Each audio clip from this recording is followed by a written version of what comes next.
SIR জন্য dozen খানেক নথি আপনি দেখাতে পারবেন যে একটার মধ্যে একটা না নথি আপনার কাছে থাকবে আপনি যদি ভারতীয় হন।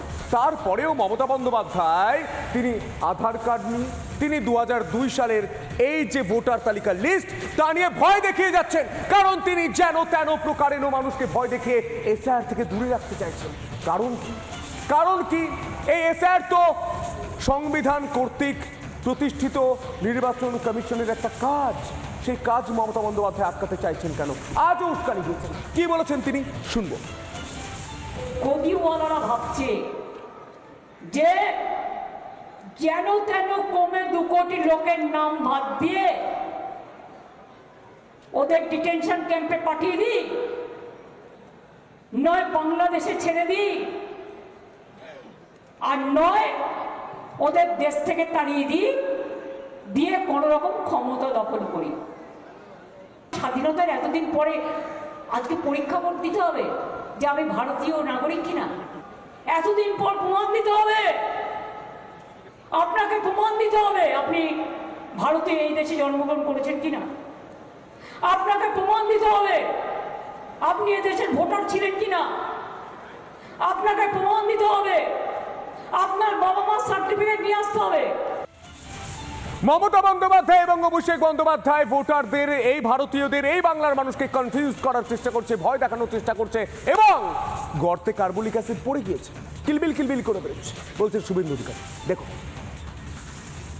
বাবার নাম 2002-এর ভোটার তালিকার সঙ্গে লিঙ্ক করলেই আছে, তারা কমপ্লিটলি সুরক্ষিত।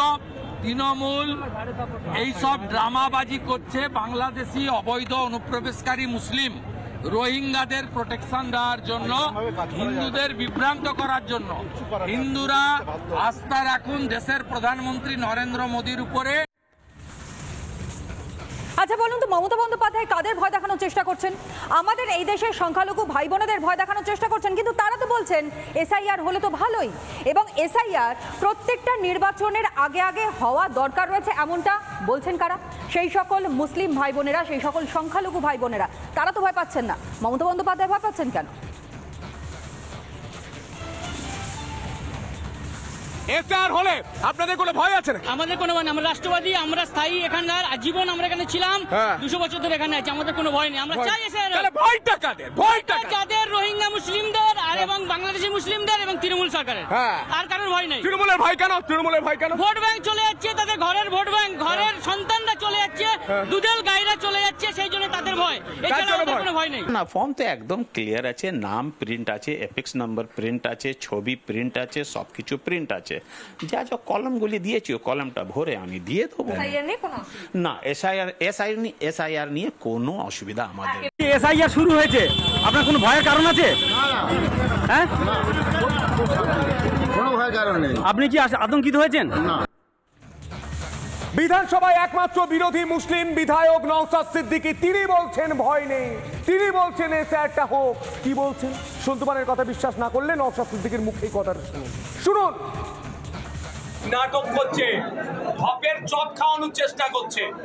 উনি বলেছিলেন এসআইআর হলে ঘেরাও হবে ইলেকশন কমিশন অফিস, তারপরের দিনে যে চা খেয়েছে, পানি খেয়ে এসছে অফিস থেকে, আজকে গল্প শোনাচ্ছে। প্রায় 90,000 অফিসার তৃণমূল কংগ্রেস পরিচালিত সরকারি এসআইআর দ্রুত করার জন্য দিচ্ছে, আর মানুষকে বোকা বানাচ্ছে। মানুষ অত বোকা নয়। এখন সরকারের কাজ কি ছিল? মানুষের কাছে পৌঁছে যাওয়া, মানুষকে বোঝানো অ্যাকচুয়ালটা কি। যে আতঙ্কের পরিবেশ তৈরি করেছিল, এসআইআর করতে দেব না বলে গল্প শুনিয়েছে, এবার এসআইআর শুরু হয়ে গেছে। এসআইআর আমরা বিরোধিতা করতে পারি না, ভয় পাওয়ার কোনো জায়গা নয়। নানা ধরনের কন্টেন্ট দেখার জন্য লাইক করুন, শেয়ার করুন আমাদের ফেসবুক পেজ, সাবস্ক্রাইব করুন আমাদের ইউটিউব চ্যানেল। পাশাপাশি অন্যান্য ব্রেকিং নিউজের জন্য অবশ্যই চোখ রাখুন রিপাবলিক বাংলায়।